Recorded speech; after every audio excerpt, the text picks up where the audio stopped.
सिंह जी जाइए, जरा वहां खाली करिए भाई, प्रमुख जी लोग को आने दीजिए।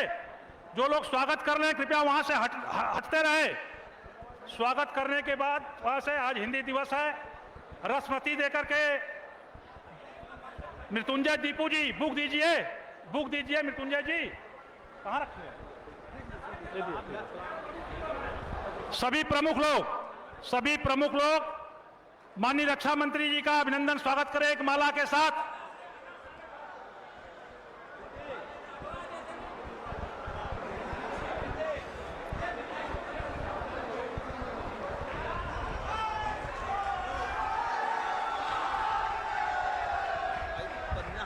हटा ले। मित्रों कृपया सभी लोग अपना स्थान गए। निषाद पार्टी के और अपना दल के किट्टू भाई भी, आप भी अभिनंदन करें, स्वागत करें। सभी से आग्रह है कि स्वागत करने के बाद सभी लोग कृपया तत्काल अपने स्थान पर चले जाएं। चूंकि रक्षा मंत्री जी का एक जनपद है मित्रों, सबका लगाव रहता है, आप सब भी अभिनंदन करना चाहते हैं। सबका अभिनंदन मंच से, मंच का आपके द्वारा। मैं महामंत्री जितेंद्र पांडे से चाहूंगा कि वो भी अभिनंदन करें, स्वागत करें अंग वस्त्रम देकर के। जितेंद्र पांडे जाइए। नहीं अभी नहीं, अरे जाइए करिए, हम ऐसे ही कर लेंगे, थोड़ी आप जाइए, आप जाइए। अरे आपको चल बात जाइए, मजाक बना रहे हैं। आइए बोलिए आप तक परिचय बोल दें, चलिए हम बोल रहे हैं। चला परिचय कराओ। अपने पूर्व जिलाध्यक्ष और इस कार्यक्रम के संयोजक भाई अनिल सिंह जी, वे भी अंग वस्त्रम भेंट करके देश के यशस्वी रक्षा मंत्री माननीय राजनाथ सिंह जी का हार्दिक स्वागत और अभिनंदन कर रहे हैं। मित्रों, भारत माता की, महेंद्र पांडे, राजनाथ सिंह। धन्यवाद मित्रों। अब मैं सीधे स्वागत भाषण के लिए अपने लोकप्रिय विधायक श्रीमान सुशील सिंह चाहेंगे कि वो आए और समय का ध्यान रखते हुए स्वागत भाषण करें। श्रीमान सुशील सिंह जी।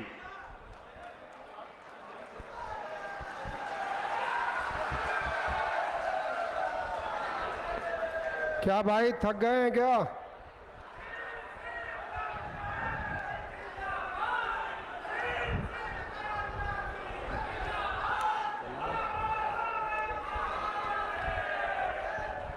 जोर से आवाज लगाएंगे। हर हर महादेव, भारत माता के, भारत माता के, जय जय श्री राम, जय जय श्री राम। सबसे पहले मैं दानापुर की शहीदी धरती को नमन करता हूं, प्रणाम करता हूं। उन शहीदों को याद करता हूं जिन शहीदों ने आज़ादी से पहले 1942 में इस दानापुर को आज़ाद दिलाया था। उन सभी शहीदों को नमन करता हूं। मैं अभिनंदन करना चाहता हूं चंदौली के लाल, हम सबके नेता, भारत के रक्षा मंत्री आदरणीय राजनाथ सिंह जी का हम चाहेंगे कि आप सब लोग खड़े होकर के तालियों की गड़गड़ाहट से एक बार स्वागत करें, खड़े होकर के।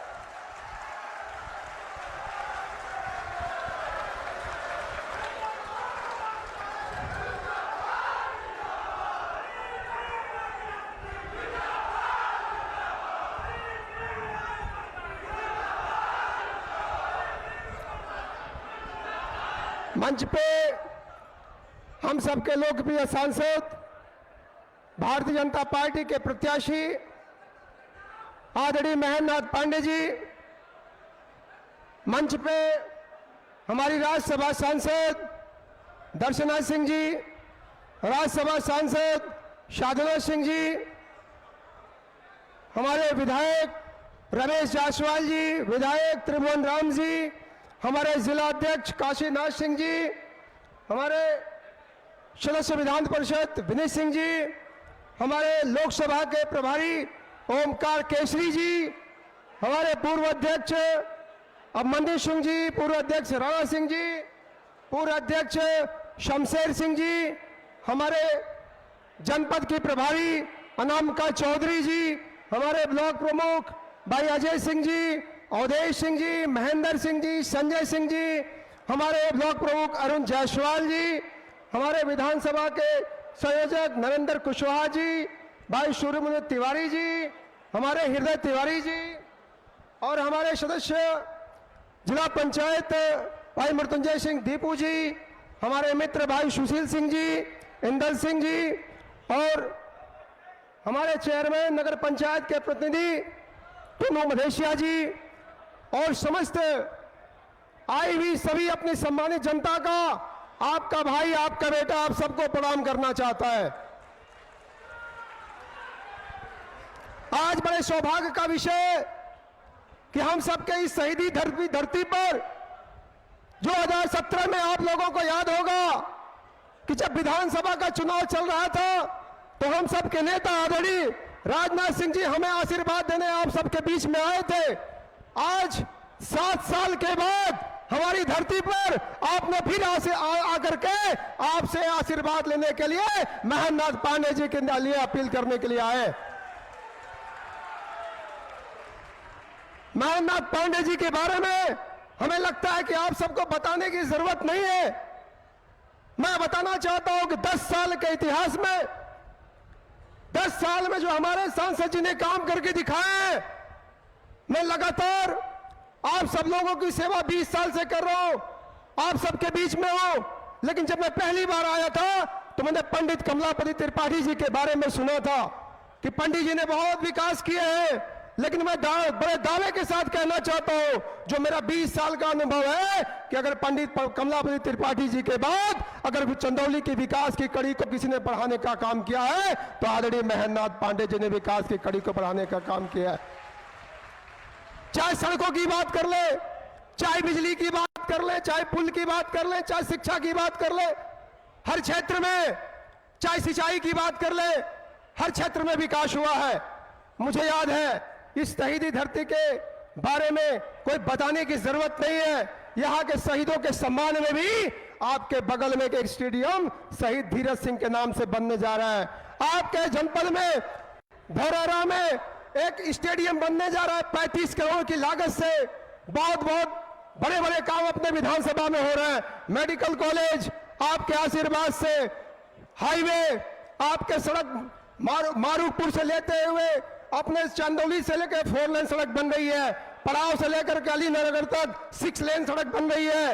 आपके पड़ाव से लेकर के रामनगर तक 4 लेन सड़क बन रही है। सड़कों की जाल तो आपने इतना बिछा दिया कि हम समझते हैं कि अगर पूर्वांचल में बनारस के बाद किसी जनपद का विकास हुआ होगा तो चंदौली का विकास हुआ होगा। लेकिन मैं भी आप लोगों से कुछ कहना चाहता हूं, कहो कि ना कहो? सब लोग तैयार है ना? 1 तारीख को सब लोग तैयार है कि नहीं तैयार है? तो तैयार क्या है? हमारे पास मात्र 1 दिन बचा है। मैं आप सब लोगों से आग्रह करना चाहता हूं कि जो मैंने 20 साल आप सबके बीच में सेवा की है, मुझे आशीर्वाद के रूप में आप लोग 1 तारीख को कमल का बटन दबा दीजिएगा। आशीर्वाद सुशील सिंह को मिल जाएगा, क्योंकि आप कमल का बटन दबाएंगे, आप कमल का बटन दबाएंगे तो मोदी जी को आशीर्वाद पहुंचेगा, योगी जी को आशीर्वाद पहुंचेगा, हम सबके नेता आदरणीय रक्षा मंत्री जी को आपका आशीर्वाद पहुंचेगा, और साथ में हमारे महेंद्र नाथ पांडे जी सांसद बनकर दिल्ली में 4 तारीख को पहुंच जाएंगे। तो आप सब लोग तैयार है कि नहीं तैयार है? कितने लोग तैयार है? थोड़ा हाथ उठा के बताओ भाई। भारत माता के, भारत माता के जय जय श्री राम, जय जय श्री राम, जय हिंद। धन्यवाद विधायक जी। 1 तारीख को निश्चित कमल खिलेगा, इसमें कोई संशय और शंका नहीं है।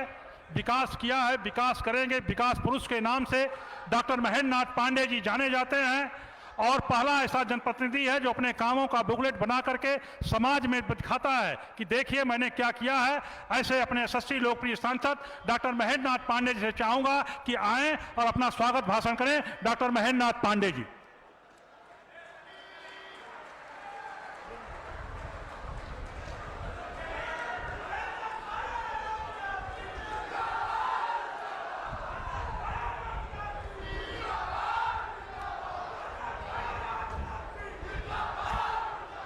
भारत माता की, भारत माता की, भारत माता की, कीनाराम बाबा की, कीनाराम बाबा की, मार्कंडे महादेव की, मार्कंडे महादेव की, बाबा विश्वनाथ की, रामलला विराजमान की, रामलला विराजमान की। हर हर महादेव। आज लोकसभा प्रचार के 7वें चरण के अंतिम प्रचार अवधि पर हम सबका परम सौभाग्य है कि इस देश में चुनाव प्रचार की और खास करके माननीय राजनाथ जी के चुनाव प्रचार की, इस 2024 के चुनाव की अंतिम सभा चंदौली के लाल माननीय राजनाथ सिंह चंदौली में कर रहे हैं, शहीदी धरती धानापुर में कर रहे हैं। मैं इस अवसर पर एक बार आपको और तकलीफ दूंगा, एक बार खड़े होके हर हर महादेव के नारे से माननीय राजनाथ जी का आप सब अभिनंदन करें, वंदन करें। हर हर महादेव। आज सभा मंच पर हम सबके जिनको सुनने के लिए इतनी विशाल संख्या में 48 डिग्री टेम्परेचर में देश का सबसे तापमान बढ़ा हुआ जिला चंदौली, वहां माननीय राजनाथ जी आज पधारे हैं। मंच पर उनके बगल में बैठे यहां की राज्यसभा सदस्य श्रीमती दर्शना सिंह जी, श्रीमती साधना सिंह जी, इस क्षेत्र के, इस विधानसभा के लोकप्रिय विधायक और नौजवानों के अगुवा श्रीमान सुशील सिंह जी यहां बैठे, दूसरे विधायक मुगलसराय और लगातार व्यवसायी समाज और नौजवानों में सक्रिय श्री रमेश जायसवाल जी और गरीबों के हक में हमेशा लड़ने वाले विधायक अजगरा श्री त्रिभुवन राम जी, अपने बीच मिर्जापुर सोनभद्र के एमएलसी और इसी लोकसभा की भूमि के जन्मभूमि यही उसके निवासी श्याम नारायण सिंह उर्फ विनीत सिंह जी, और अपने बीच में यहां उपस्थित सम्मानित जिलाध्यक्ष श्री काशीनाथ सिंह जी, सम्मानित पूर्व जिलाध्यक्षगण आदरणीय संचालन करे अनिल सिंह जी, राजकिशोर सिंह जी, राणा प्रताप सिंह जी, शमशेर सिंह जी, और अपने बीच श्री अभिमन्यु सिंह जी निवर्तमान जिलाध्यक्ष और जिला महामंत्री सुजीत जायसवाल, जितेंद्र पांडे जी, सूर्यमन तिवारी जी और सुहेल देव भारतीय समाज पार्टी के अध्यक्ष श्री बबलू रावजर जी और निषाद पार्टी के अध्यक्ष अरविंद कुमार बिंद जी, ब्लॉक प्रमुख श्री अजय सिंह जी, श्री संजय सिंह जी, श्री अरुण जायसवाल जी, श्री महेंद्र सिंह जी, श्री अवधेश सिंह जी, श्री अभिषेक सिंह जी, पूर्व ब्लॉक प्रमुख देवेंद्र सिंह जी और अपने भी पूर्व सांसद इस विधानसभा के प्रभारी नरेंद्र कुशवाहा जी और अन्य सम्मानित संयोजक हृदय तिवारी जी और यहाँ पर उपस्थित श्री सुशील सिंह जनौली, विनोद सिंह बबलू, राजेश सिंह पूर्व जिला उपाध्यक्ष, इंदल बाबा, मृत्युंजय सिंह जिला पंचायत सदस्य, भगवती तिवारी जी, आशीष सिंह छोटू जी, सलेन सिंह जी जो सहयोगी और अपने बीच अन्य सम्मानित इस जिले की संगठन प्रभारी श्रीमती अनामिका चौधरी निषाद जी, लोकसभा प्रभारी श्री ओंकार केसरी जी और यहाँ सामने बैठे मंच पर अन्य वरिष्ठ मीडिया के साथियों, सभी मंडल अध्यक्ष, सभी सेक्टर प्रमुख, सभी बूथ अध्यक्ष, मातृशक्ति और इतनी विशाल संख्या में आए सारे समाज के लोगों का, आपका सांसद, आपका कार्यकर्ता, यह आपका प्रत्याशी डॉक्टर महेंद्र नाथ पांडे आप सबका वंदन करता है, अभिनंदन करता है। आज हम सब माननीय राजनाथ जी को अपने गृह जनपद में आए हैं, ज्यादा सुनने की हम सबकी प्रबल इच्छा है, क्योंकि अब चुनाव की अंतिम समय है, अपने पर अधिकार भी ज्यादा होता है। तो हम लोग अधिकार पूर्वक प्रार्थना करते हैं कि हम सबको आज पूरे देश में इन्होंने भाजपा की अलग जगाते हुए माननीय मोदी जी के विकसित भारत के संकल्प के संग देश के कोने कोने में जैसा इन्होंने शंखनाद किया है, आज उनकी वाणी पार्टी को लगातार मजबूती दे रही है। हम सबको यहाँ, और आज ये जो व्यक्ति खड़ा है आपके सामने, विकास पुरुष जिसको आप प्यार और सम्मान से कहते हैं, इसको विकास पुरुष की पावदान पर उत्तर प्रदेश का पंचायत मंत्री बना के चलाने वाले माननीय राजनाथ सिंह जी हैं, जिन्होंने मुझे आगे हर समय प्रोत्साहन दिया, हर समय उन्होंने और यहाँ पर सम्मान दिया। यहाँ हमारे बीच प्रदेश के पूर्व मंत्री वाईपी सिंह जी भी आए हैं संगठन का योगदान करने, मैं उनका भी अभिनंदन करता हूं। तो आज मैं ज्यादा कुछ न कह करके जिस राह पर माननीय जी आपने चलाया, आपका मार्गदर्शन, स्वर्गीय कल्याण सिंह का मार्गदर्शन, आदरणीय कलराज जी का मार्गदर्शन और आपका, अरे मेरा सौभाग्य है, शायद उत्तर प्रदेश में किसी का सौभाग्य इतना नहीं होगा जो आज महेंद्रनाथ पांडे का सौभाग्य है कि जब आप उत्तर प्रदेश की युवा मोर्चा अध्यक्ष थे, तब आपकी प्रदेश टीम में 1986 में मुझे मंत्री बना के चलना सिखाया, काम करना सिखाया। ऐसा सौभाग्य है, जिन नेता के मार्गदर्शन में लंबे समय से काम किया, आज वो हम सबको उत्साहवर्धन हमारे लिए अपील करने आज आप सबके बीच इस शहीदी धरती दानापुर पर आए हैं। मैं उनका अभिनंदन करते हुए मैं केवल इतना ही भरोसा देते हुए कि माननीय राजनाथ जी, आप सब लोगों ने जिस राह पर चलाया और नरेंद्र मोदी जी ने आप सब के साथ मुझे जिस राह पर आगे बढ़ाया, अमित शाह, जेपी नड्डा जिस राह आगे पर बढ़ाया, 10 साल में मैंने कोई ऐसी गलती नहीं की कि माननीय राजनाथ जी और हमारे नेतृत्व की गर्दन कभी झुके। जनता की सेवा लगातार अनवरत पवित्र भाव से विकास और सेवा सम्मान करता रहा। आज मैं आपके उपस्थिति में माननीय मोदी जी के आशीर्वाद से जो आज एक पहल मोदी जी के विकसित भारत संकल्प के साथ आज ले चल रहे हैं, आप माननीय राजनाथ जी स्वयं, माननीय अमित शाह, माननीय योगी आदित्यनाथ जी जो विकसित भारत के संकल्प को लेकर आगे बढ़ रहे हैं, माननीय मोदी जी के मार्गदर्शन में, और जिसमें उत्तर प्रदेश में विकसित हो, उस पर उत्तर प्रदेश की टीम भी योगी जी की अगुवाई में चल रही है। मैंने भी वही संकल्प लिया है 10 साल में। अब सारे कामों का जिक्र नहीं करूंगा, पूर्व वक्ताओं ने, माननीय सुशील जी ने उसका विषय चर्चा कर दिया, रमेश जी ने, त्रिभुवन जी ने, सबने चर्चा कर दिया, राज्यसभा की दोनों माननीय सांसदों ने चर्चा किया है।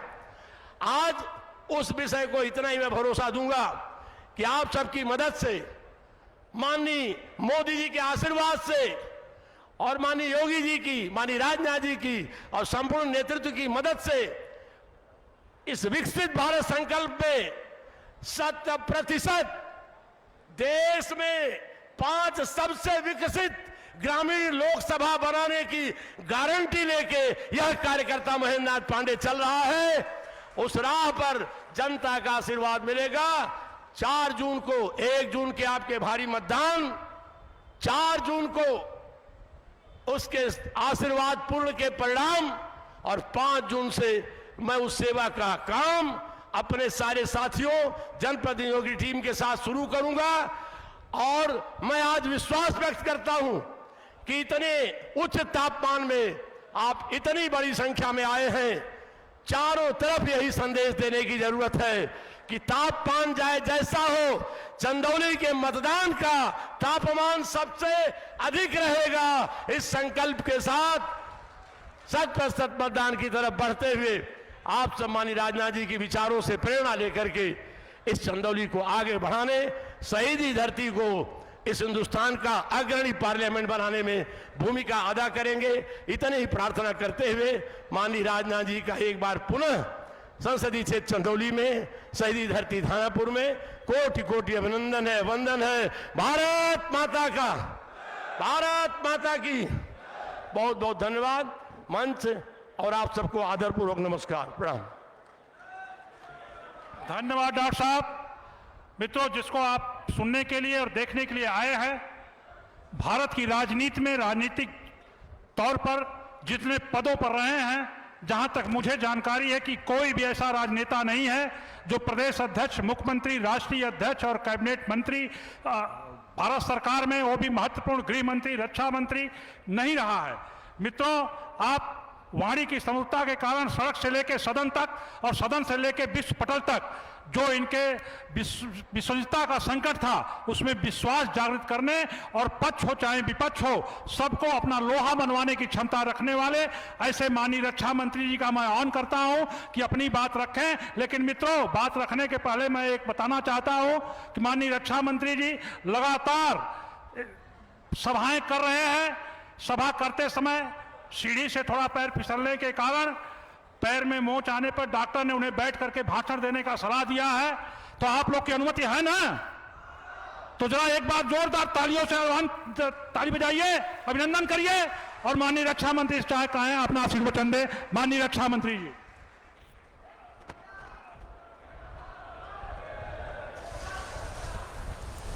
ओके, ठीक है, और थोड़ा सा बोलिए।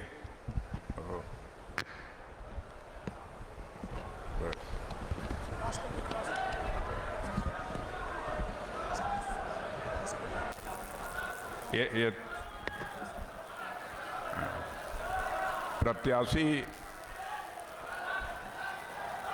प्रत्याशी महेंद्र पांडे जी तो बड़ा सीधा हुआ, लेकिन माइक टेढ़ा है।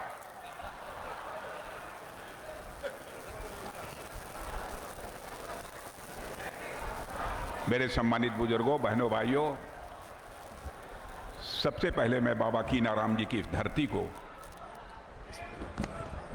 शीश झुकाकर मैं प्रणाम करता हूं।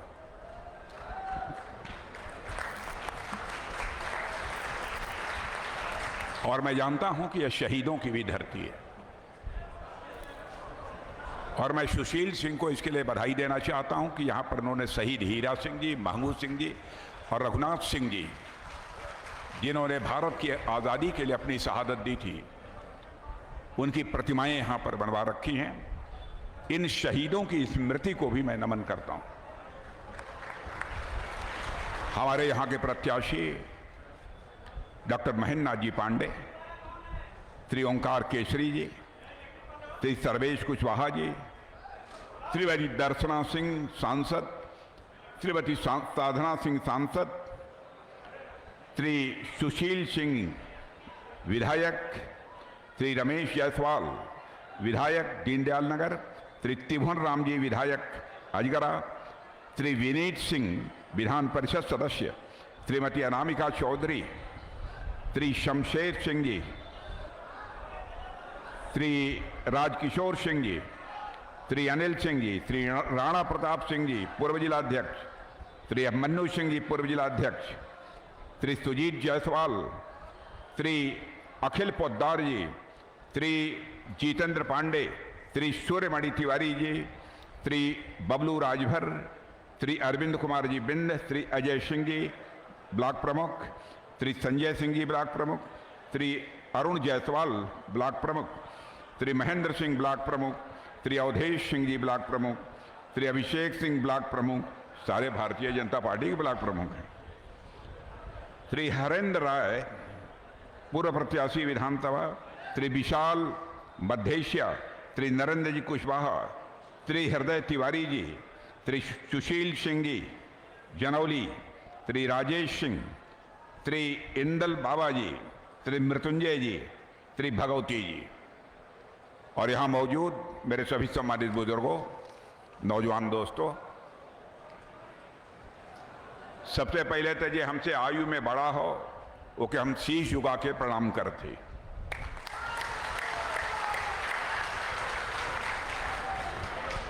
ये हम उम्र है ओके नमस्कार, और ये हमसे उम्र में छोटा हो कि हम अपनी तरफ से आशीर्वाद देते।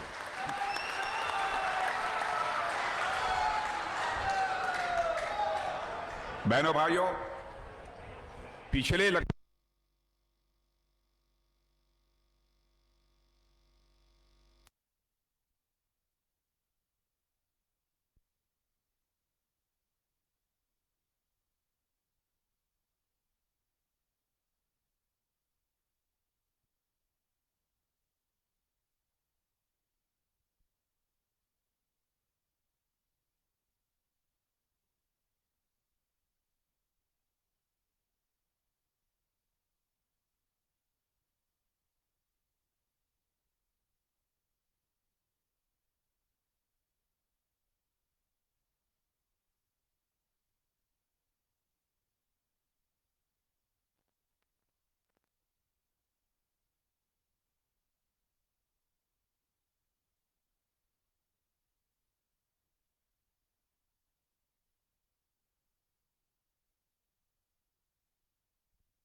आ गया आ गया आ गया।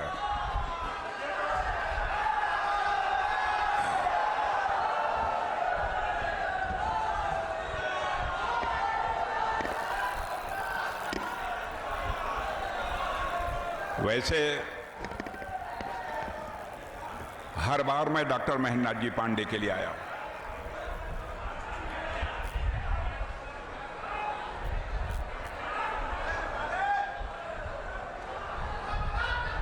और मुझे यह जानकर खुशी हुई है कि डॉक्टर महेंद्रनाथ जी पांडे,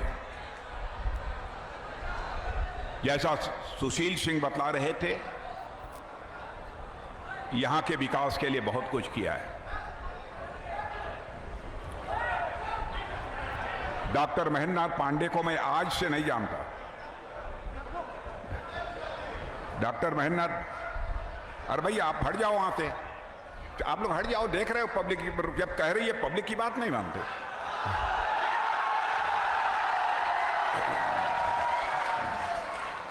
नहीं नहीं, देखिए ऐसा है कि वह उनकी ड्यूटी है, उनकी ड्यूटी है इसलिए खड़े हैं।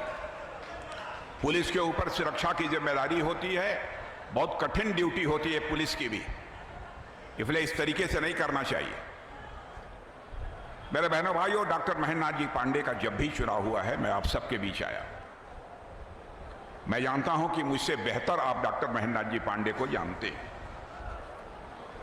इनको यहां काम धाम करते हुए भी आपने देखा है, और अभी अभी सुशील सिंह जब भाषण कर रहे थे तो उन्होंने बतलाया कि डॉक्टर महेंद्रनाथ जी पांडे ने इस संसदीय निर्वाचन क्षेत्र के में कितना काम कराया। ईमानदारी की बात है कि मुझे भी विश्वास नहीं था कि पांडे जी ने अपने संसदीय निर्वाचन क्षेत्र में इतने विकास के कार्य कराए।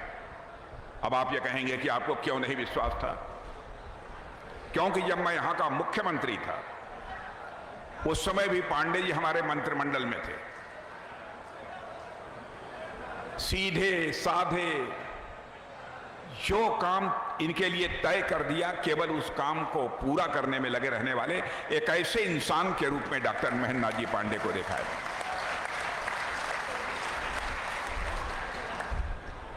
और एक सांसद के रूप में भी उन्हें ऐसे ही मैं पा रहा हूं। और एक ये बतला दें, ऐसा सांसद जल्दी आपको मिलेगा नहीं। आप कुछ भी कह दें, गर्म नहीं होते। पांडे जी की सबसे बड़ी विशेषता है कि गर्म नहीं होते, हर समय कूल कूल रहते हैं।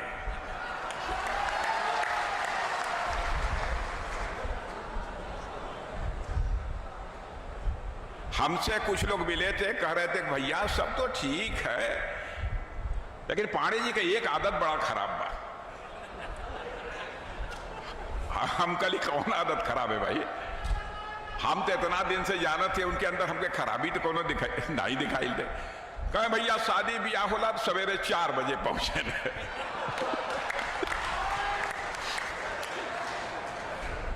तो हम कहे पांडे जी के गलती नहीं बा में, पांडे जी का ही बड़ा पुराना स्वभाव है।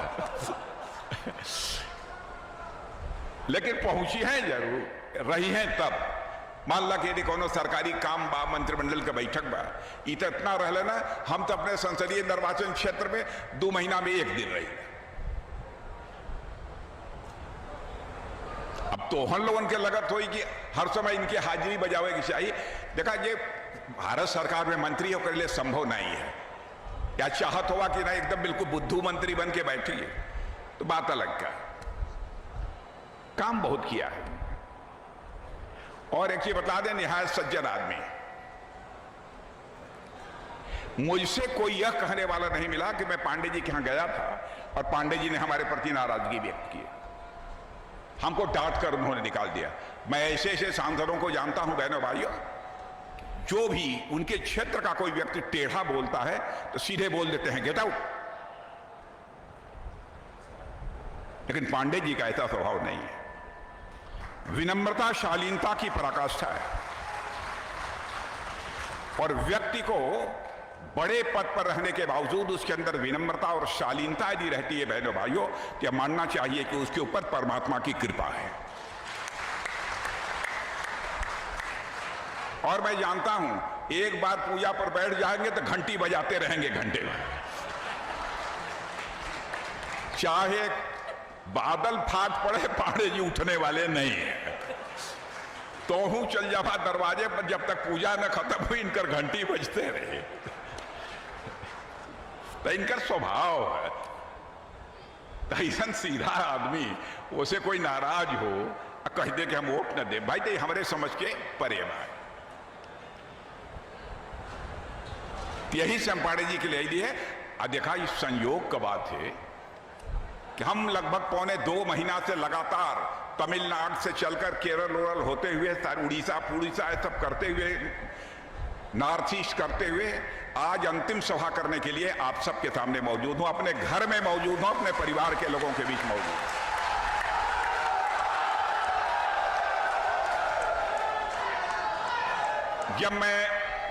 जब मैं इस कार्यक्रम के लिए आ रहा था तो हमारे साथ हमारे सहयोगी से मैंने पूछा, बताओ हमारी कितनी मीटिंग हो गई? तो उन्होंने कहा साहब 100 पूरी हो गई है। जिस धानापुर की मीटिंग में जा रहे हैं वो 101वीं है।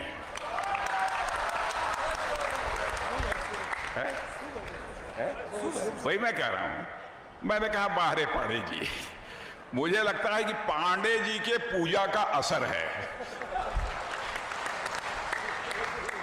कि 101वीं सभा को, जो इस चुनाव अभियान की अंतिम सभा है, उसे मैं संबोधित कर रहा हूं।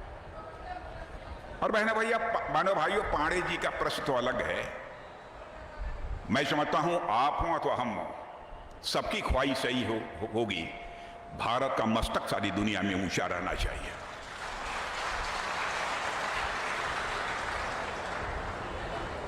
अंतर्राष्ट्रीय जगत में भारत का कद बढ़ा है मेरे बहनों भाइयों।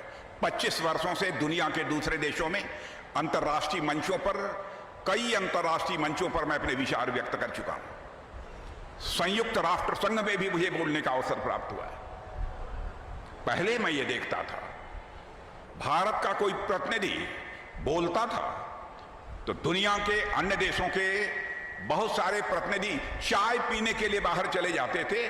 धारणा यह थी भारत के बारे में, भारत एक कमजोर भारत है, भारत एक गरीबों का भारत है।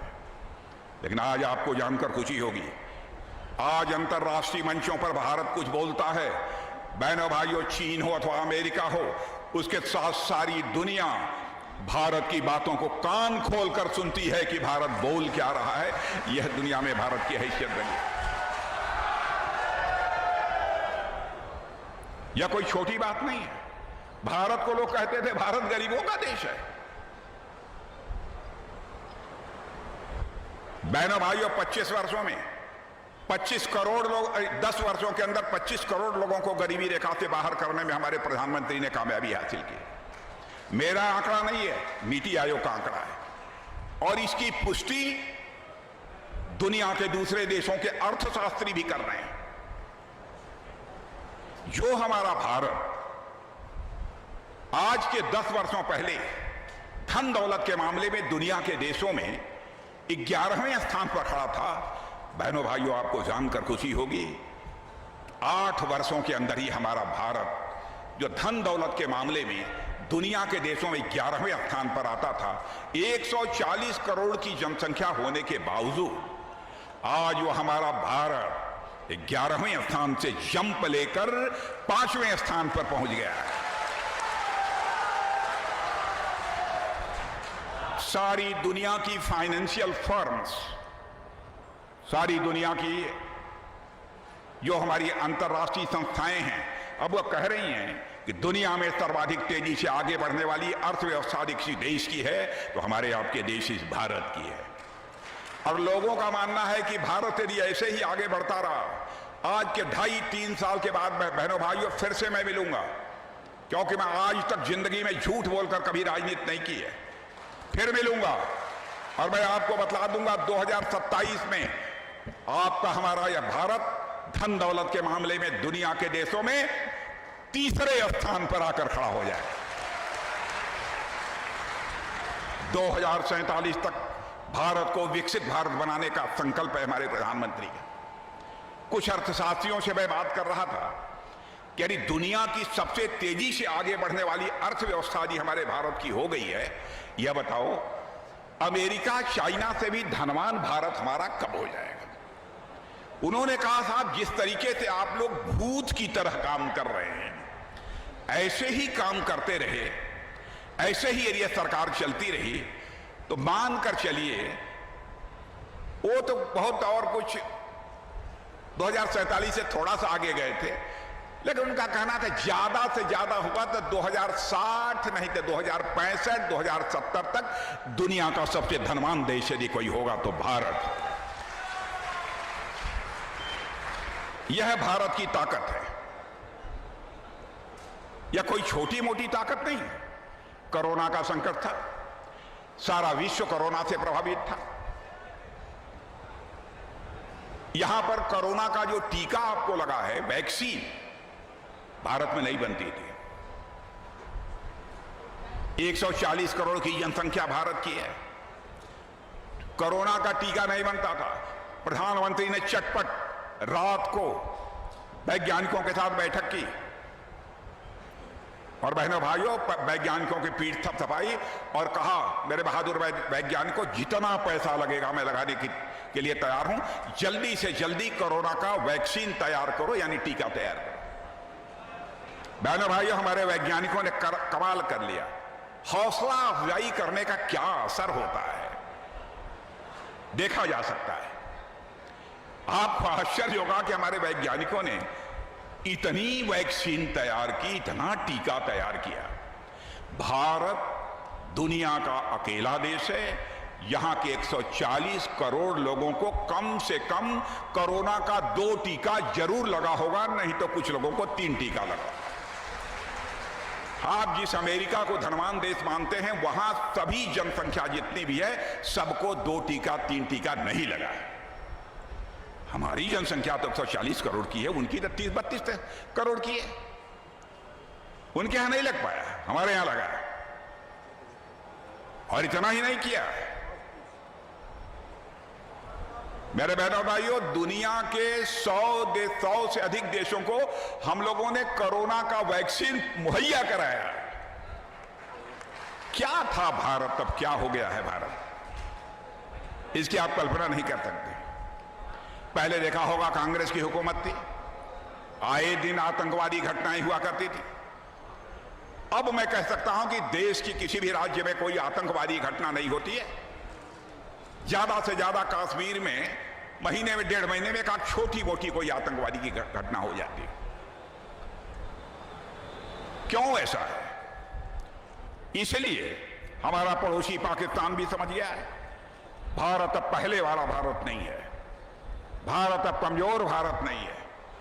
भारत की यह ताकत बन गई है, भारत की हैसियत बन गई है कि हमसे कोई छेड़ेगा तो भारत सीमा के इस पार भी मार सकता है, जरूरत पड़ी तो सीमा के उस पार भी जाकर भारत मार सकता है। यह करके हम लोगों ने दिखाया। तोप, गोले, बम, बारूद, फाइटर प्लेन, सब कुछ हम दुनिया के दूसरे देशों से मंगाते थे। बहनों भाइयों, यहां पर रक्षा मंत्री के रूप में बैठा हूं। जिस तरीके से हमारे प्रधानमंत्री ने सहयोग किया है, उसी का परिणाम है मेरे बहनों भाई। 21,000 करोड़ रुपए से अधिक का रक्षा उत्पादन दुनिया के दूसरे देशों को हम बेच चुके हैं।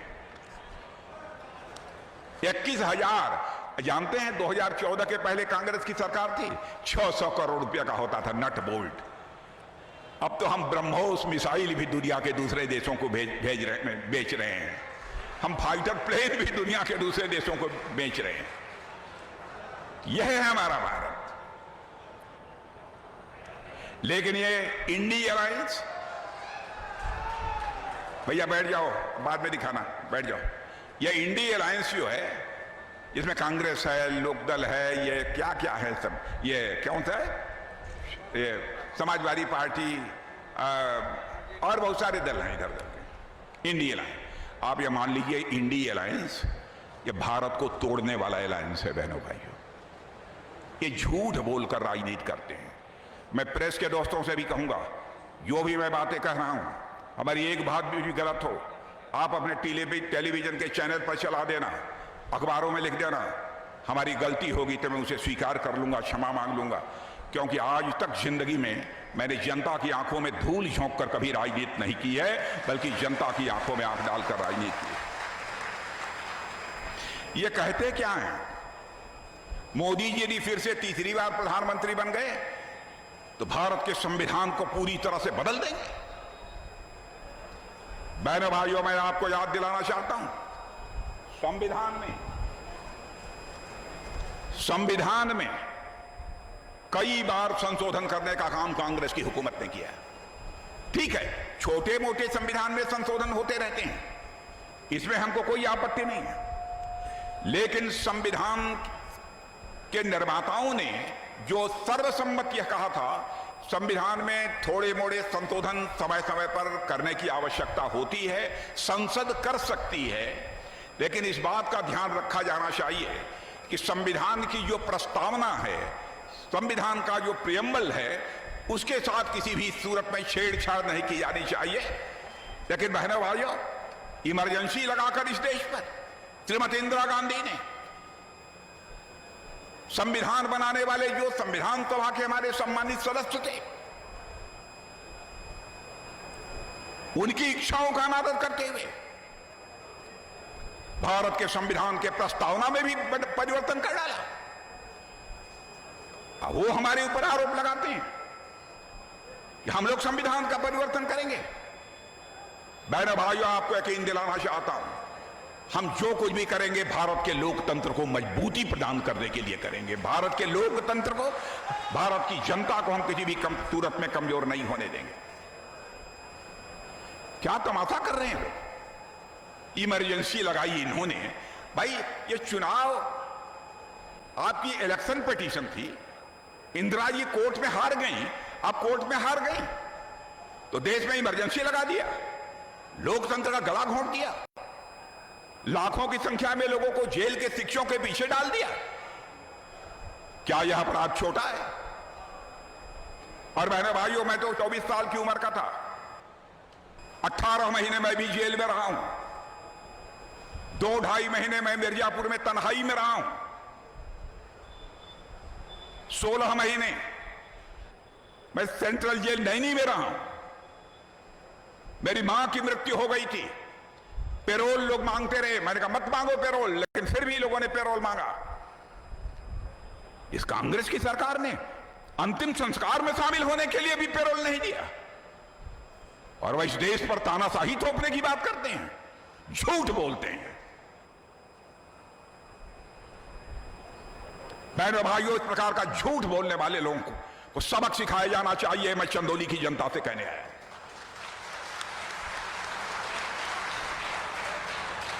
मैं झूठ बोलकर कभी, आज तक मैंने कभी किसी को नहीं बतलाया था कि मैं तन्हाई में रहा हूं। यह तो आज के 2-3-4 महीने पहले इंडिया टीवी वाले पता नहीं कहां से रिसर्च किए थे, उन्होंने बतला दिया, नहीं तो मैं कहीं भी चर्चा नहीं करता था। और ये कहते हैं तानाशाही ला देंगे, लोकतंत्र समाप्त कर देंगे। बहनों भाइयों, केवल इंदिरा जी ने चुनी हुई सरकारों को, आपने जिन सरकारों को चुना था उसको 90 बार चुनी हुई सरकारों को भंग किया है। तानाशाह ये लोग हैं कि तानाशाह भारतीय जनता पार्टी। आरक्षण को लेकर भ्रम पैदा कर रहे हैं। भारतीय जनता पार्टी आएगी तो पिछड़ों का आरक्षण समाप्त कर देगी, अनुसूचित वर्ग का आरक्षण समाप्त कर देगी। बहनों भाइयों, भारतीय जनता पार्टी हिंदुस्तान की पहली राजनीतिक पार्टी है। सरकार बनने के बाद ओबीसी के लिए जो आरक्षण की व्यवस्था है उसको संवैधानिक मान्यता देने का काम यदि किसी ने किया है तो हमारी सरकार ने किया।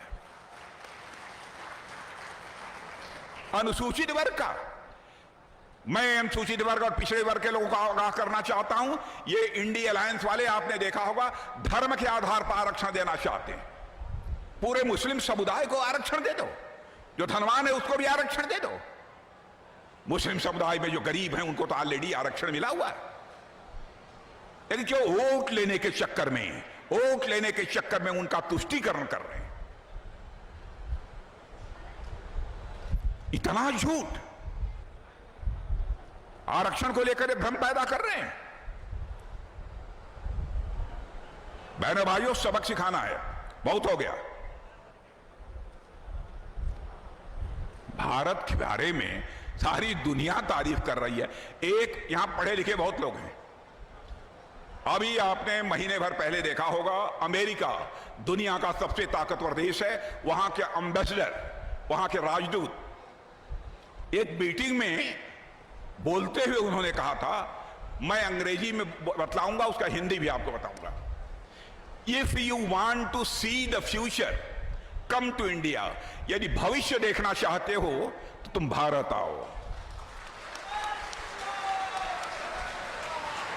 If you want to feel the future come to India, यदि आप भविष्य महसूस करना चाहते हो तो है दुनिया वालों भारत आओ। यह अमेरिका का राजदूत बोल रहा है। If you want to work on future come to India, यदि भविष्य पर काम करना चाहते हो ऐ दुनिया वालों भारत आओ। आप भारत की स्थिति सारी दुनिया में यह हो गई। बहनों भाइयों, हमारे जैसे व्यक्ति को पीड़ा होती है, वेदना होती है। इतना झूठ बोलकर जनता जिसे लोकतंत्र में जनार्दन कहा गया है, ये केवल परिवार को जनार्दन मानते हैं। हम लोग देश की जनता को जनार्दन मानते हैं। मेरे बहनों भाई, ये क्या कर रहे हैं लोग? अब आप देखिए, हमारे उत्तर प्रदेश में योगी जी की सरकार है, क्या कमाल किया है। गर्मी में सबका दिमाग गर्म होगा, लेकिन गर्मी में भी किसी का दिमाग एकदम ठंडा किया है योगी जी ने, तो अपराधियों का किया है।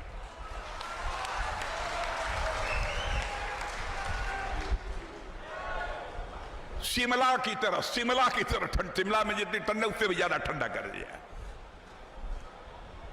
हमारे यहां के मुख्यमंत्री योगी जी ने सचमुच कमाल किया है। मैं भी मुख्यमंत्री रहा हूं, लेकिन करिश्मा किया है योगी जी ने।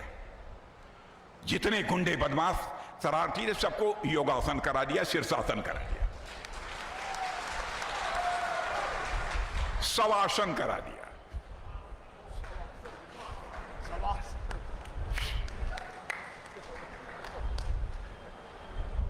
कमाल का काम किया।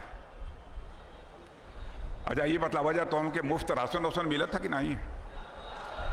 सब लोग हाथ उठाओ ईमानदारी से के क्या मिला था बताओ ओकरे बाद भी हमें इतना चिल्लाए के पड़त है। 5-5 किलो मुफ्त राशन आज से नहीं तो उनके 3 साल से मिला था। 3 साल होगा ना सुशील? 4 साल से मिला था। बताओ। और सुन ला, अगले 5 साल तक मिली, ये मोदी जी कह दे हुआ, हम तो वचन देके जाते हैं कि मिली। और हम वचन इसलिए देते ही, घोषणा पत्र जो तैयार भय रहे, मोदी जी जोकर जिम्मेदारी हमें की दिले रहे, तो ही अध्यक्ष रहा, तो ही बनावा। वो कहलक भाई 5 साल के बढ़ाए दा, 5 साल आगे सबके मिली। ईमानदारी से एक बात और बतलाइए, ये बतलावा, एक घर में 4 लोग हुई हैं तो चारों लोग लेना कि नहीं 5-5 किलो? देखा, हमसे कहा छिपा घरे का बात है, हम कोई बतलाई अभियानत है जो खाए के लायक कोई खातो हुई है, नहीं तो ले जाके महीना 2 महीना में बाजार में बेच देते हुई। चिंता मत करा, आगे भी मिली 5 साल। 5 बजे प्रचार खत्म होगा। 5:30 है भाई, 5:30 है। 5:30 है ना? अच्छा ठीक है।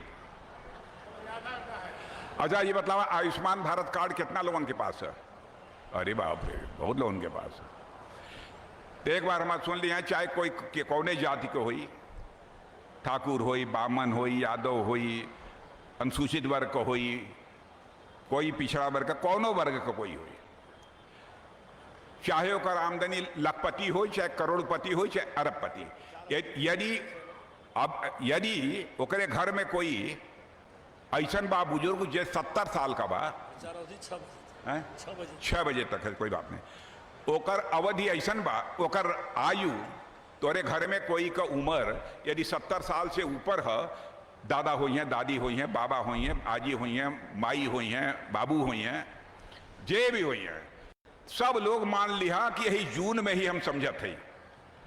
मैंने हो सका था जुलाई हो जाए, लेकिन जून में पक्का हमके लगत है। कहां से हमारे वादा कैले ही जेकर उम्र 70 साल हो गई, 5 लाख रुपए तक का मुफ्त इलाज। ये बतलावा कि कांग्रेस के शासनकाल में आप लोग ऐसा कबो उम्मीद कर रख ले रहा कि हो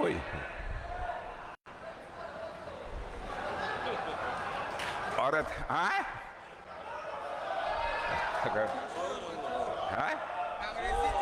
अरे ना नहीं, गाली नहीं देना चाहिए किसी को, नहीं ना ना, ना।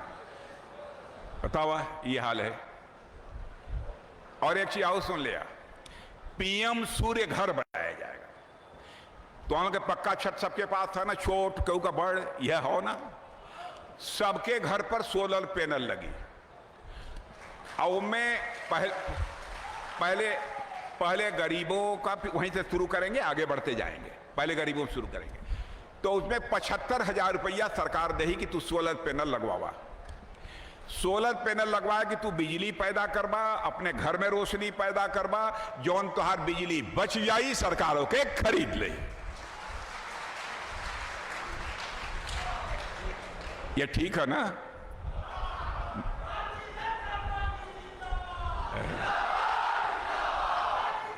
और भारत का ताकत यदि देखे के है, भारत का इज्जत, भारत का सम्मान दुनिया में कितना बढ़ल के देखे के है।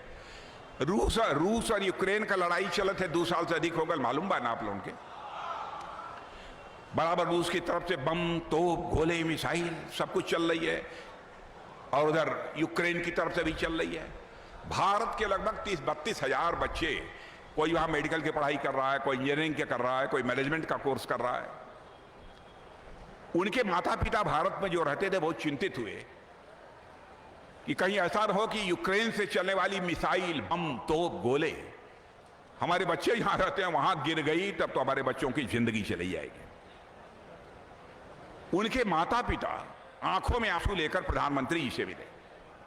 बहन भाइयों, मैं साक्षी हूं उसका, और कहा कि मोदी जी चाहे जैसे भी हो हमारे बच्चों को यूक्रेन से आप बाहर निकालिए, पढ़ाएं अथवा भाड़ में जाए, पढ़ाई भाड़ में जाए, कोई चिंता नहीं, लेकिन हमारे बच्चों को वहां से बाहर निकालिए, वो जिंदा मैं देखना चाहता हूं। बहनों भाइयों, आपको आश्चर्य होगा, प्रधानमंत्री ने चटपट रूस के राष्ट्रपति मिस्टर पुतिन से बात की, यूक्रेन के राष्ट्रपति मिस्टर जेलेंस्की से बात की, और 4.5 घंटे के लिए युद्ध रुक गया, और 22,500 बच्चे भारत के वहां से चलकर भारत आए।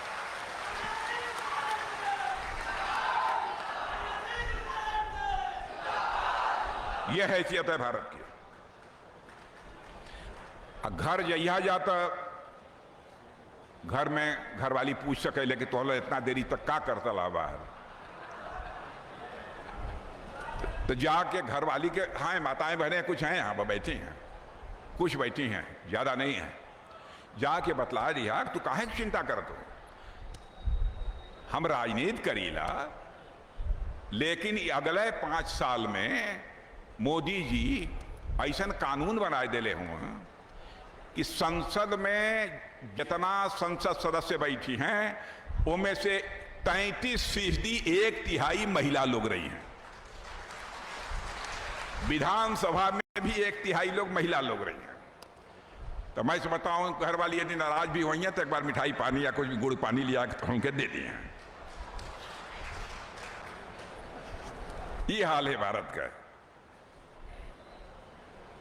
अब तो ये धरती के बाद तो छोड़ा, हमारे वैज्ञानिक चंद्रमा पर भी पहुंच गई हैं। चंद्रमा बच्चों को दिखाते ना, ये चंदा मामा दूर के, कौन कविता हो, पूड़ी पकाए चंदा मामा दूर के पूड़ी पकाए गुड़ की। जानो तो चंद्रमा तक हमारे पहुंच गए लोग, चंद्रमा के दक्षिणी ध्रुव पर, साउथ पोल पर हमारे वैज्ञानिक पहुंच गए। सूर्य की तरफ भी प्रस्थान कर रहे हैं, मंगल की तरफ पहुंच चुके हैं। यह भारत की ताकत है मेरे बहनों भाइयों।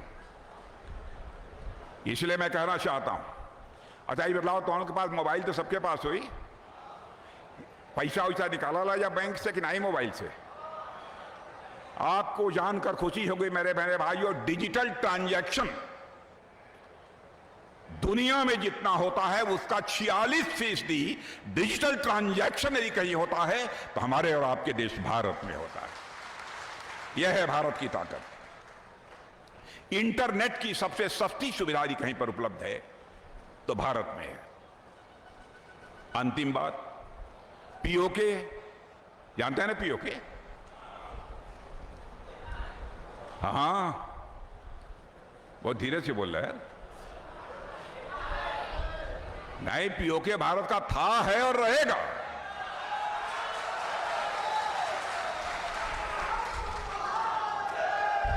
लोग कहते हैं कि आक्रमण करके लेने की जरूरत है। 3 साल पहले ही मैंने आर्मी के जवानों को, अधिकारियों को संबोधित करते हुए कह दिया था।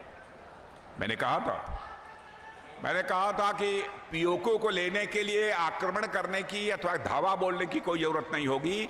पीओके के लोग स्वयं डिमांड करेंगे कि हम भारत के साथ जाना चाहते हैं। और आप टेलीविजन पर देख लीजिए, ये शुरू हो गया। आप टेलीविजन पर देख लीजिए, शुरू हो गया। क्योंकि भारत इतनी तेजी से आगे बढ़ रहा है, पाकिस्तान इतनी तेजी से रसातल में जा रहा है। सब लोग कह रहे हैं 40% महंगाई है, 48% महंगाई है। यह हालत है, करने की जरूरत नहीं। आपने देखा होगा पीओके के लोगों ने पाकिस्तान का झंडा पीओके में उतार दिया। अब पीओके में पाकिस्तान का झंडा यदि उतर जाएगा तो फिर झंडा यदि कोई चढ़ेगा तो भारत का तिरंगा ही चढ़ेगा।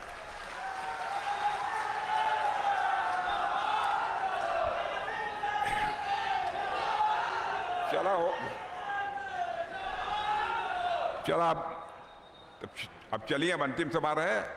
पांडे जी ओम गतली बहुत सौभाग्यशाली हूं कि 101वीं सभा हम गई है पड़े। नंबर की दृष्टि से भी मुझे लगा कि पांडे जी के पास कौन मंत्र है कि बड़े बड़े लोगों का दिमाग फेर देना, उसी हिसाब से चुनाव भी तय होला।